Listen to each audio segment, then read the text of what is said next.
अस्सलाम वालेकुम नाजरीन, मैं हाँ सैयद हादी हुसैन शराजी ते तुसां वेखदे पे हो हादी पंजाबी पॉइंट।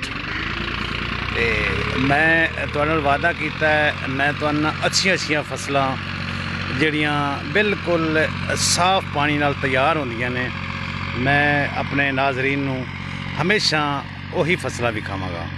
ते इस टाइम मैं तुहानू विखाण लगा प्याज की फसल नाल मिर्चां, हरियां मिर्चां।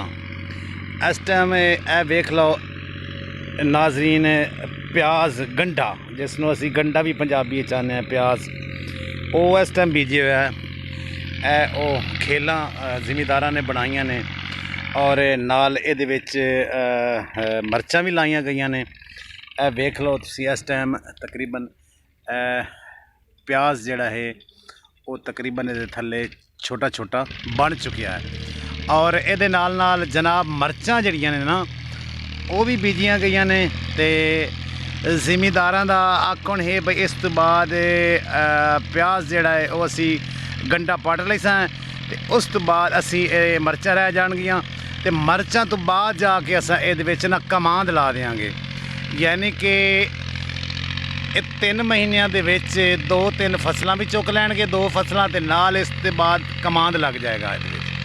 कमांद भी तुसी समझते हो जिस दी चीनी बनाई जाती है। नाजरीन ए वेखो ट्रैक्टर चल रहा है मेरे सामने, ट्रैक्टर चला के जिमीदार ज़मीन नू तैयार कर रहे हैं। तो उन्हों का कहना है बई जी असी ज़मीन तैयार कर रहे हैं ना, उस दे विच भी तकरीबन असी इहो ही फसल लावांगे, प्याज ते मर्चां ते नाल ना सब्ज़ी लाणगे मौसम के मुताबिक। ते बिल्कुल ये चीज़ां जिहड़ियां ने ना साफ ने, ताकतवर चीज़, साफ पानी है, कोई गंदा पानी नहीं लगा होया, ट्यूबवैल ते नहर का पानी लगा जाता है। तो नाज़रीन मैं तुहानू इंशाअल्लाह ताला अच्छियां तो अच्छियां फसलां जिहड़ियां ने उन्हां दियां वीडियो बना के तुहानू पेश कीतियां करांगा। तो जनाब दे अगे एक मेरी रिक्वेस्ट है, मेरे चैनल नू सबसक्राइब भी करना है तो लाइक भी करना है। तो इंशाअल्लाह ताला मैं पंजाबी दे विच काफ़ी स्टोरियां नाजरीन दे अगे पेश करांगा, क्योंकि इंग्लिश और उर्दू दे विच तो लोग ज़्यादा तो ज़्यादा स्टोरियां पेश करते हैं, लेकिन जिहड़ी साडी सकाफती ज़बान है ना उसनूं असां बिल्कुल ही भुल गए हैं।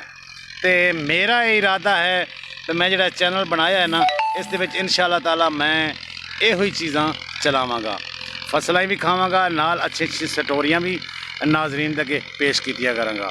अल्लाह हाफिज़। अल्लाह मेरा और तुहाडा हामियो नासिर होवे। पाकिस्तान जिंदाबाद, पाक फौज जिंदाबाद।